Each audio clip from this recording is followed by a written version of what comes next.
na tayo. Bababa tayo dito, tapos sasakay ulit ng bus.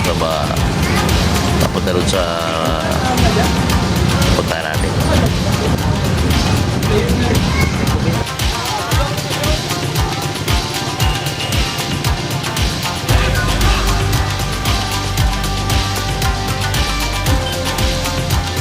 So magandang umaga mga kuano. So ito tayo.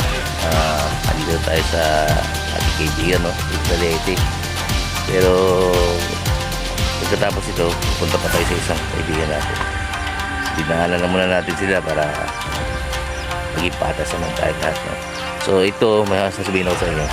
Kapag mayroon kayong 50 square meter na lupa, no? 50 square meter, yung lote, ito siguro na 20-30, no? 20 nga ba, 20 ang taas niya, tapos ang lapad niya is 30. So itong pinakamagandang bahay na pwede nyo gawin sa inyo. Bigyan ko idea. So itong pinakamagandang bahay na pwede ninyong gawin para magkasya ang 20 by 30 o 50 square meter. Maganda ito mga kapatid. Ito yung bahay mga ko, ano.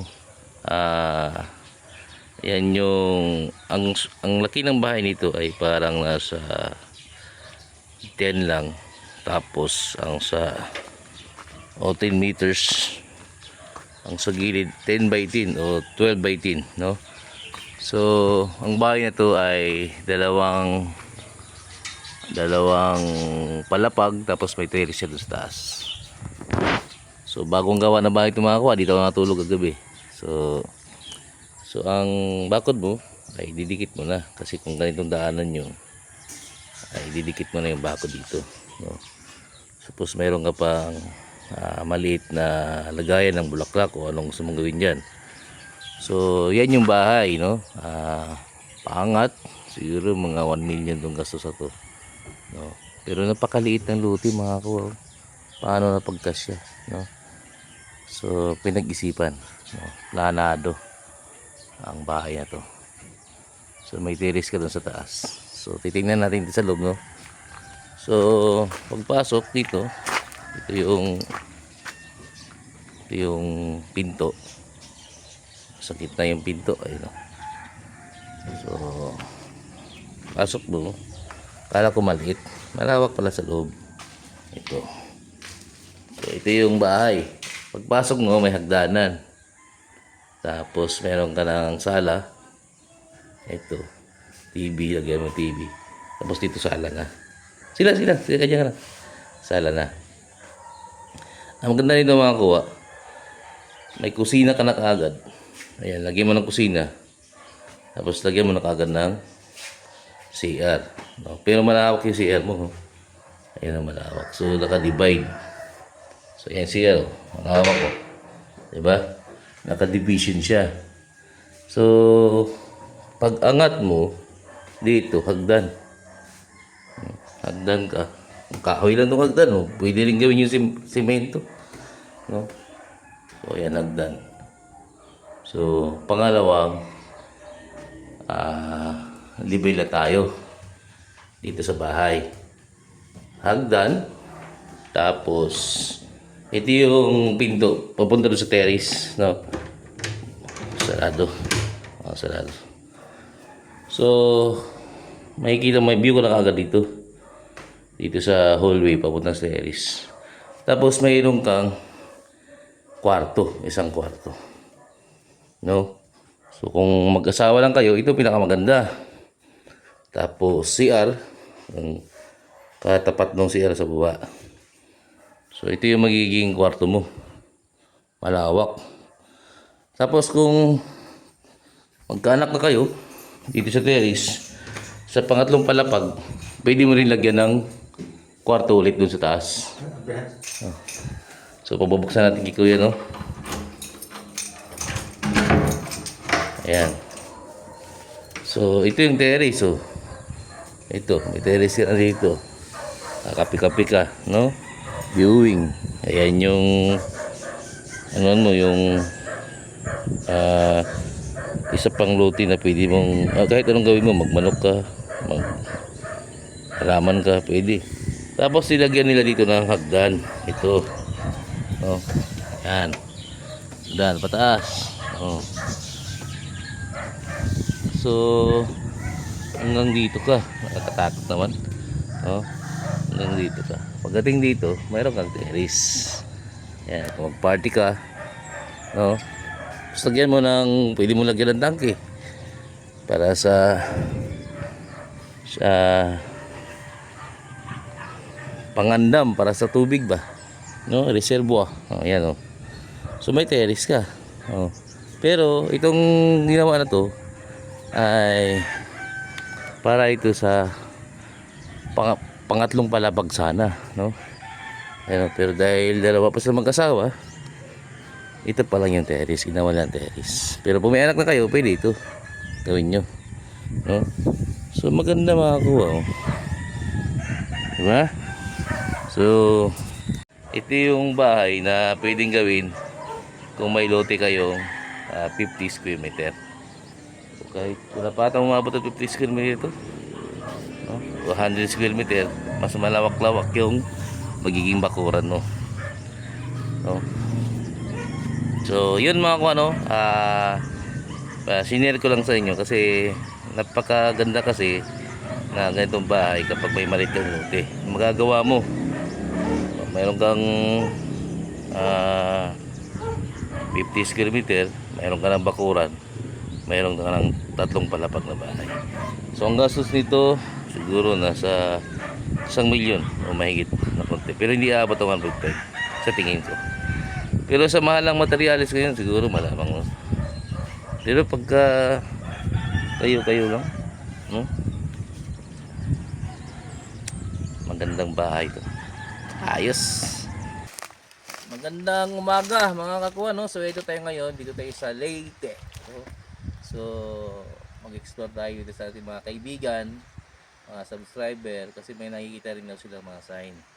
So yung sign sa Mindanao, Maguindanao, iparehas din ba dito sa Leyte, no? Sa Visayas at sa Luzon, magkakaparehas ba? Oo, makakuha magkakaparehas, pero dahil mayroon silang coding, parang sinegregate nila yung sign sa malama sa Mindanao, ito mga puso, mga ganun. Dito sa Visayas, mga iba naman, pero same lang yan sila ng paghahanap, no? Nasa analisa ng isang reader kung paano niya hanapin yung sign. So nandito tayo dahil dito ang mga sign nila ay magkakalapit. Sa Maguindanao ay magkakalayo. Minsan umabot pa kami ng 200 meter, 300 meter. So dito magkakalapit. So malamang pwede dito alam nyo na kung sino yun, no? May mga sign talaga dito, no? Pero hindi dito nakalibing sa sign. So para makita natin, gagamit tayo ng mga gadget para ma-locate natin kung saan ang hanap natin. So umpisa natin, samahan nyo kami dito sa aming adventure, treasure adventure dito sa Leyte. So hanap tayo ng compass. So ayan, no? So ayan, compass tayo, no? So yung compass natin, nagbe-base tayo sa electronics compass. So, cellphone lang ginagamit natin. So una i-compass niyo makakuha ay ito. Yung kita, ito. Yung kitang-kita itong sign. Dito kapit tayo dito. So ang sign na to, ang angulugan ito C, no? Tatlong nakasi, no? So kung kay ano pa Surigausan, enclose, no? Tama naman yun kasi mas nauna sa atin yan. So ang sa akin lang, ang ganitong pagbasa is enclose. So, tatlo kasi. Ang ibig sabihin, mayroong sa malapit at mayroong triple distance na nasa malayo. So, ibig sabihin, itong hinahanap natin dito ay small depot at yung big depot ay nasa malayo nito. So, hindi naman sila kalayuan, pero ang ibig sabihin nito sa umpisa is triple distance galing dito sa area. Oh. So, paano natin malalaman kung ilang distansya ito? Dito natin malalaman.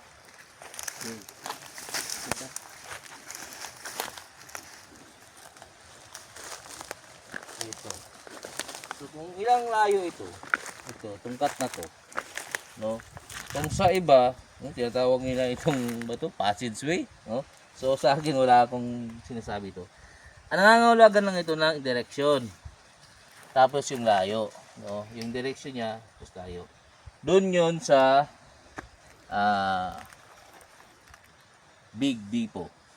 Sa small depot, may naghukay dito, naghukay dito. So meron pa dito mga kano ito. Ito ginawa talaga ito. Papakita natin mamaya ito. Tama yan. Ayan. Kitang-kita yung mga kano. So sign talaga yan. Ayan, sign. Tapos may dot yan dito. Ito, pakita mo. Dito ka sa paya. Nahulog ka? Ito. Ito. So sa sign muna tayo. Ito yung sign. Ayan bibilog at magandang guhit. So ang kahulugan naman nito ay pababa daw. So may nagukay dyan. Kala nila kasi may pointing dito. Yung bato pointing. Diyan sila nagukay. So which is mali. So ito nangangahulugan na pababa yung item. Isang direksyon, ito. So dalawang tinuturo nito, yung small at yung big. No? Small at big. Yung direksyon nito, ang kahulugan nito ay nasa baba, pero ang direksyon ay ito. No? So ang compass nito mga kakuha,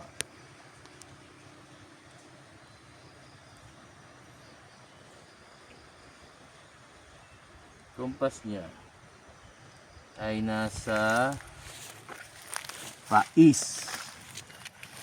Pais ang malaki. Ayan. No, nasa is. Hindi makita siya. Hindi makita. Ayan. Kita hindi. Ayan. Ganun muna ko lang. Ayan, pais, no? Pais ang malaki. So, bakit pais? No, kasi yun ang doon sumisikat yung araw eh. Yun ang may pinaglalagyan. No, kung saan sumisikat yung araw.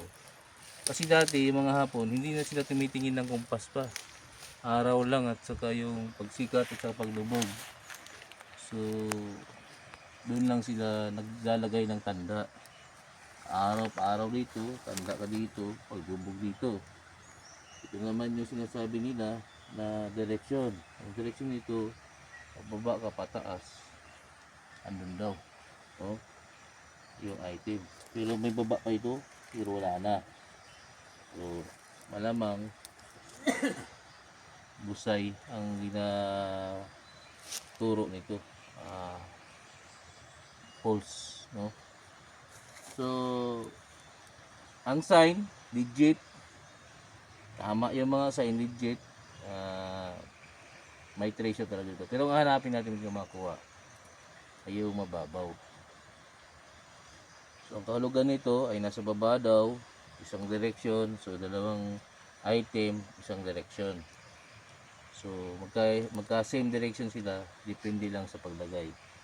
So paano natin malalaman na mayroong item dito sa area na to? Dahil maraming sign silang nilagay. Dito sa sign na to, ang pinaglagyan nila yung walang sign, nakatago. So ano kaya yung nakatago? Malalaman natin. So ito, pagdating dito mga kuha,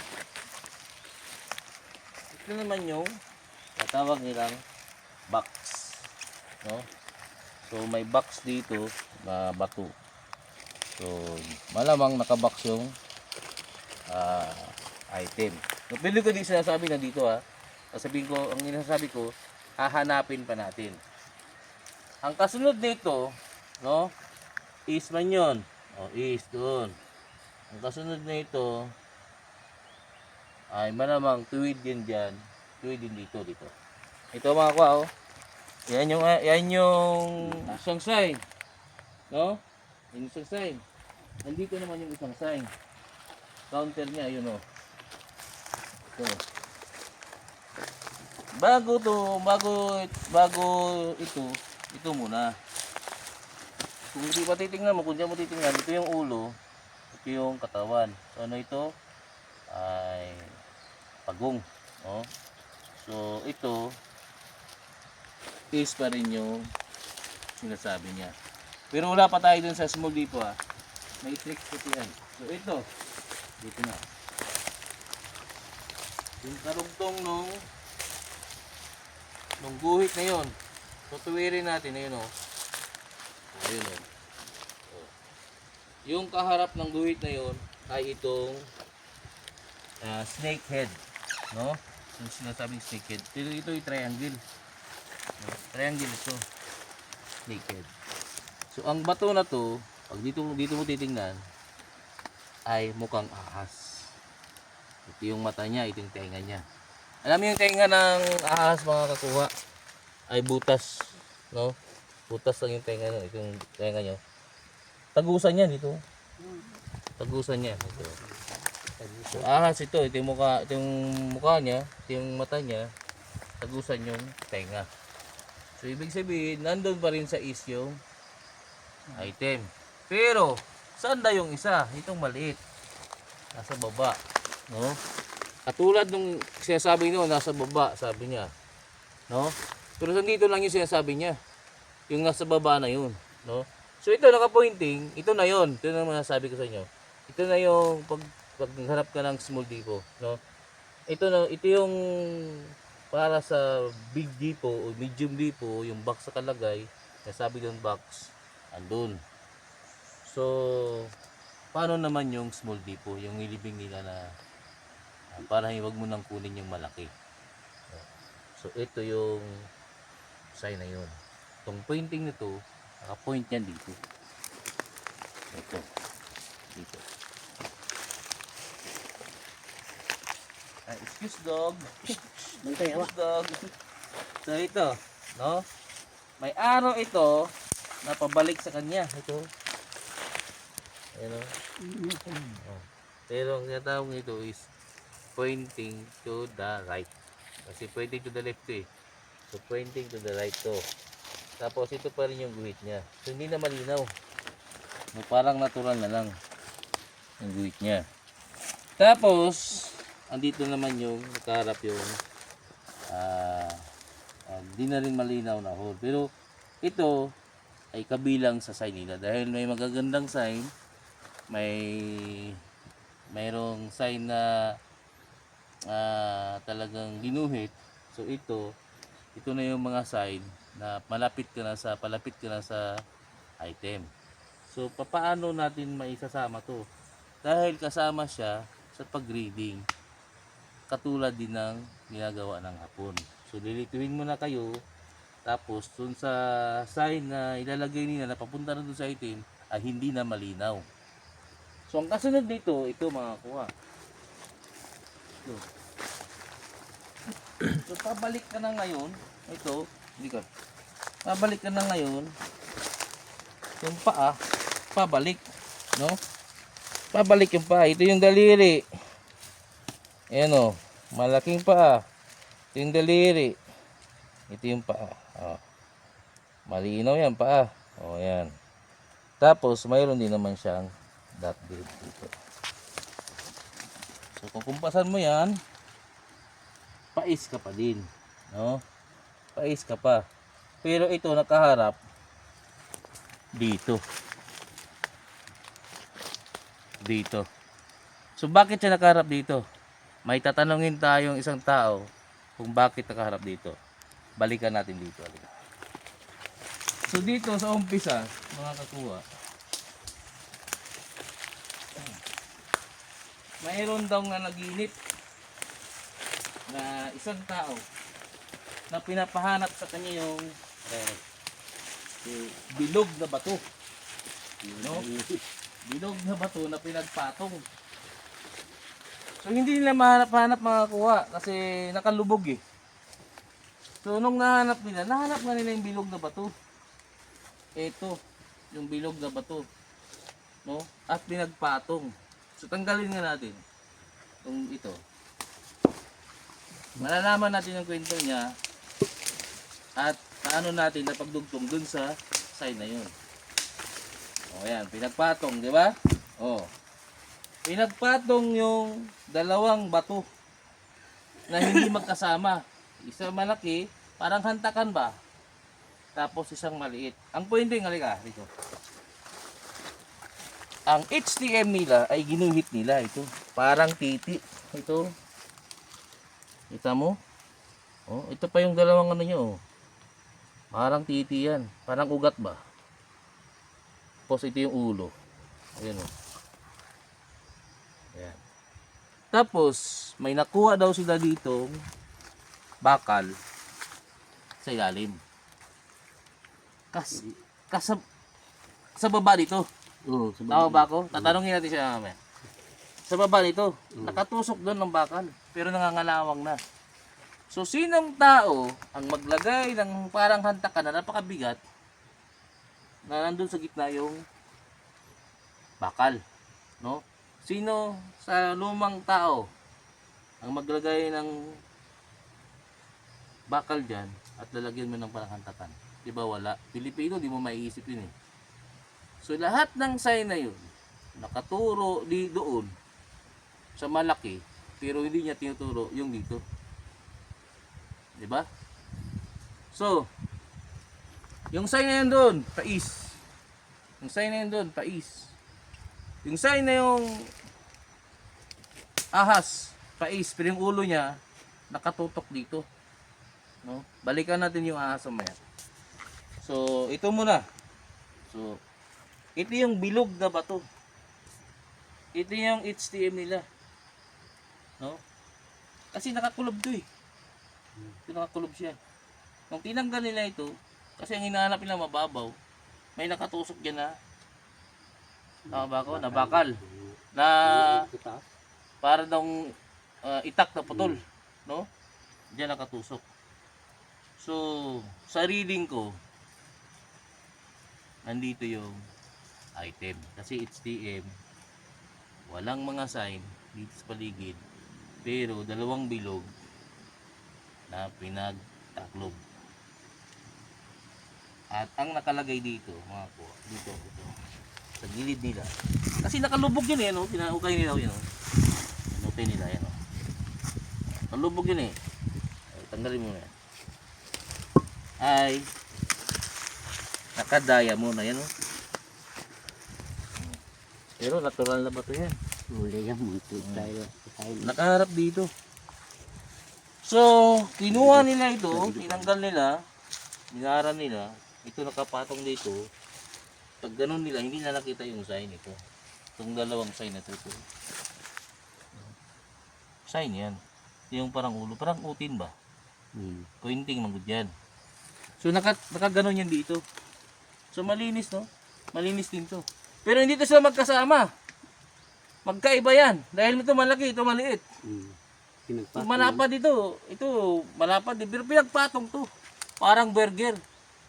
Pero dito sa baba na ito, sa gitna niya, may bakal yan dito. So, yung kinasawag namin na hidden treasure marker o hidden treasure sign. Tumaba dyan. So, pangalawang gagawin natin ay iskanin natin, lukitin natin kung tama, tapos iskanin. No? Para ma-perfect natin yung reading at yung kung nandito pa. So, sa mga sign na yun, lahat yung nagtuturo sa is, dun sa malaki. No? Pero isa lang nagtuturo dito. Dito. Yung ahas lang. No? Bakit yung ahas ang sinasabi natin na yun ang pinaka-pointing? Halika mga kwa. Tignan natin. Ako maghawak. Para makita nila. So ito di ko na puputulin. Para walang cut-cut.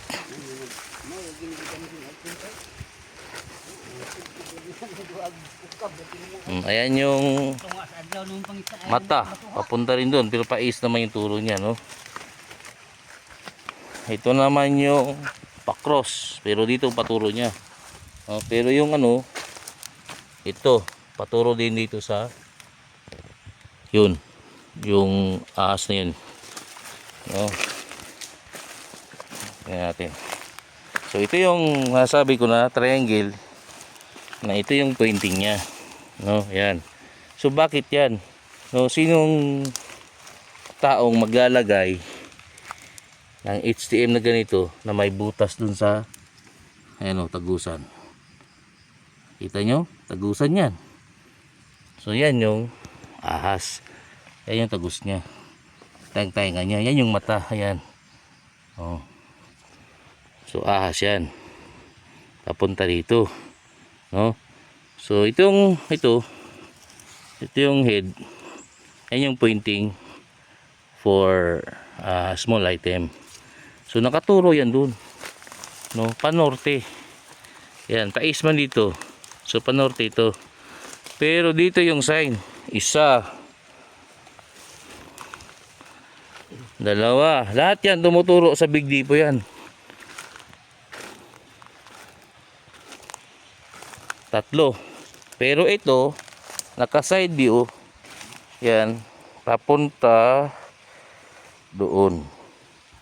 So ibig sabihin galing diyan, galing diyan sa ano, sign pag ganun lang siya pababa. Ayun. So yan ang kahulugan niya. Yan o. Ayan, ayan item mo. Malinaw, no? Ayan o. Pinulit yan. Nakakuha.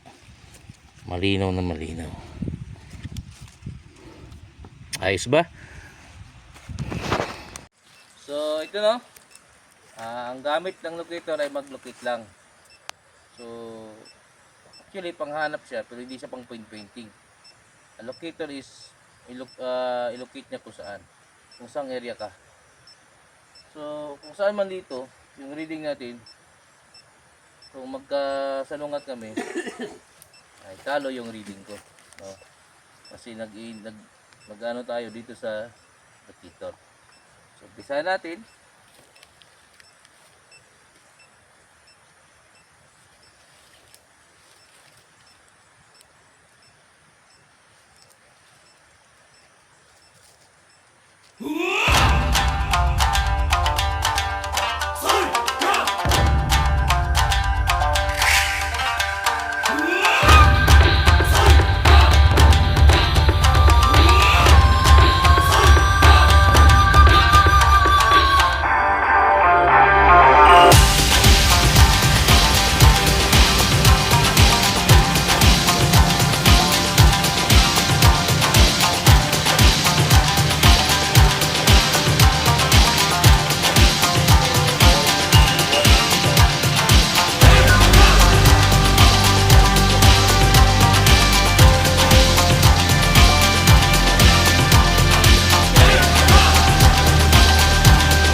May mga kung ano, pagka lumalapit na siya, iikot siya. Diba? Ikot siya. So, ibig sabihin, kung dito siya umikot, so dito yung ano, so hindi siya siguro. Diba? So, ibig sabihin, i-scanin to kung saan dito yung hukay. So, hukay nito, para makuha lahat yun to. Hukayin talaga siya. Full. Hukayin talaga to. Oh. Ano? So, umikot siya dito sa area na to. Ayan. So, buong area na to, ikutan niya. Kasi, ito yung may laman. Diba? Pasensya na kayo, medyo malaki tiyan ko dahil kakakain ng kain. Ng December. No? So, itong bato na to, na parang hantakan, no, kung ako lang hantakero, kinuha ko na to ba? Lagyan mo itong tayubong. Patay! Hari! Lahat ng pamilya, ubos ang pera ng bigas. So, lahat dito. Iikutan nyo talaga to. Kasi nakita niya yung area. Ikutan niya talaga. So, ang sabi ni Kuya, may tinamaan daw dito na tinatamaan ng kidlat. So, doon. Pag kidlat kasi, pag katama siya dito, tapos merong nyug na medyo malaki, doon siya tatama ngayon kasi negative man yun. So, ito dapat yung tatamaan niya, pero tatama siya sa iba. Pero, kumikidlat yun dito. Dito yun siya tapunta sa area na to. So, kahit saan ako mag-ano yan, iikot talaga yan. Kasi, nasintro niya yung, nakita niya yung area na mayroong laman. Pero halimbawa, ang locator, dito umikot, iikotin kasi ito dito eh. Ayan o. O, di ba? So, ang iba dito magbubutas. So, mali na. Doon pala sa kabila. So, magkuhan pa rin kayo sa reading. HTM reading, tapos scanning. Saka kayo magbukay. So, nakita ito. Itong area na to. No? So, iikutan niya talaga itong area. So, possible. So, malalaman natin ngayon kung tama ba yung reading at saka yung locator dun sa scanner. So, iba na kapag scanner na kasi iba nang usapan nun kasi medyo nalalaman mo na na mayroon lumala sa ilalim. Ayos. Si Uncle, no? Naka-play? So, ito mga ano, ito si Uncle, ang anak niya ang nagdamgo, no, na naginip dun sa bilog na bato. Pero ito laslat alam sa treasure mga ano. So nanaginip na mayroon daw barya. Ikwento mga Uncle, ikwento mo. Nga, ahong anak nga kinamagwangan padamgo sa ahong apuhan nga naa kuno diha sa bato nga murag galingan nga duha ka buok nagpatong. Nya insulti ahong anak na naho nga adto na to pa kay tuwa dito kuno ang mga sinsiyong karaan. Iya mong ipangita tong asa adlaw. Ngagian na mo din ha. Ukab no primero unda may usa pa mas ilawom. Pero wala pa, hindi pa daw niya makita itong bato. Di kay may juta. Oh, Pero nagsulti ang bata nga na kuno duol pa sa buongon nga karaan. To diha ram tong buongon. Mo tong among ipangita ang palibot mo tong ana-ana na mo ang mga bato. Ana-ana mo sa budlong. Ito agian lagi na mo ang bato nga nagpatong duha ka buok. Kumaon na ni Al. Ciao. Muna ukab eh, gora pun minag-ukab kaya man ang kwarta dito ilong. Tapos? Ano le na. Hindi akong sugilon po ni Sir Bobby nga. Hindi ni Sir, padamgo ni sa akong bata. Motong idang detect. Ngiyaw ang idang detect. Motong pagtanaw na mo, putaw man nga na, mo karaan bang sundang ba? Di taay nagtupok ni Lahom. Kaya oy, sundang man Sir. Kaya maunay gilitek, lakat na ang pumingit ng busay. So yun mga ano, totoo nga talaga na mayroong sundang dito sa ilalim nun na magpatungan ng dalawang bato. So ang tawag kasi doon mga kawa ay HTM, no? Siya yung pointing to the item. Pero sa gilid niya, wala kasi yung mga sign. Yung dito lang sa area na to may sign, tapos malayo siya. medyo malayo yung pinaglagyan.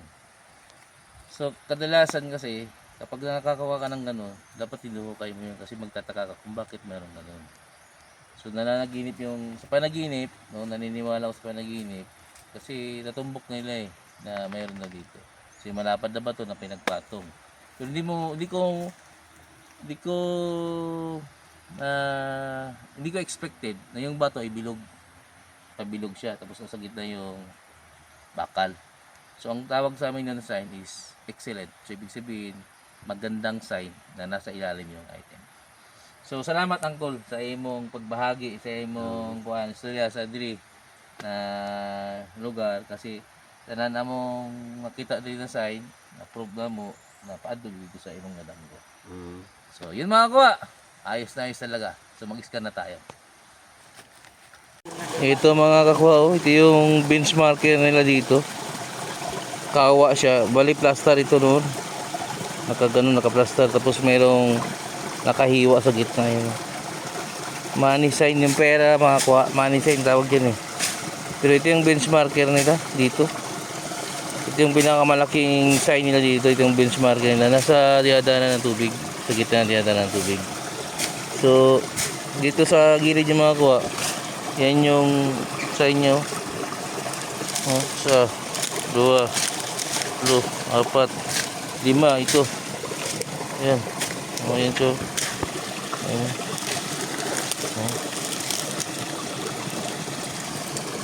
So naka-araw ito mga kuha. Mayroon pa rin dito. Pero ito talaga yung sign. Ito. Tapos mayroon siyang painting dyan mga kuha ito.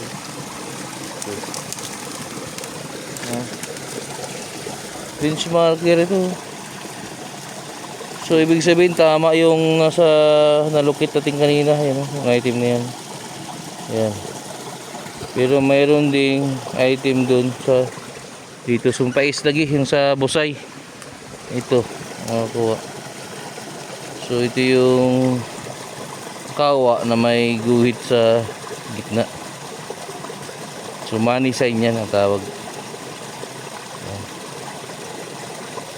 Napakagandang sign na kuha. So diretso tayo dun sa busay, yung east na nakita natin kanina. Puntahan natin. Sabi yung benchmark natin mga kuha, mayroon siyang tatlong ganyan, 1, 2, 3. Pero naka plaster pa to ito dati. Naka plaster siya parang kawa. Tapos dito sa gilid niya, yung benchmark na to, dito sa gilid niya mayroon ding guhit. Napaikutan na ito ng guhit. At ito, ayun guhit niya yun ayan, papunta doon. Paikot. So, hindi mo masasabi na hindi gawa ng tao. Gawa talaga siya ng tao. Yan pa lang yan. Yan ito. Napakaganda ng paggawa. So, mayroong dalawang dot. Isa dito, dalawang item na pinaghiwalay sa ilog, sa sapa siguro, itong sapa. So isa rin dito, isa doon sa baba, at mayroon din isa dito sa gilid yung nalukit natin kanina, scan natin kanina. Yan yun mga kuha. Ang tawag dyan ay money sign, yung bilog na may guhit sa gitna. Money sign ang tawag dyan.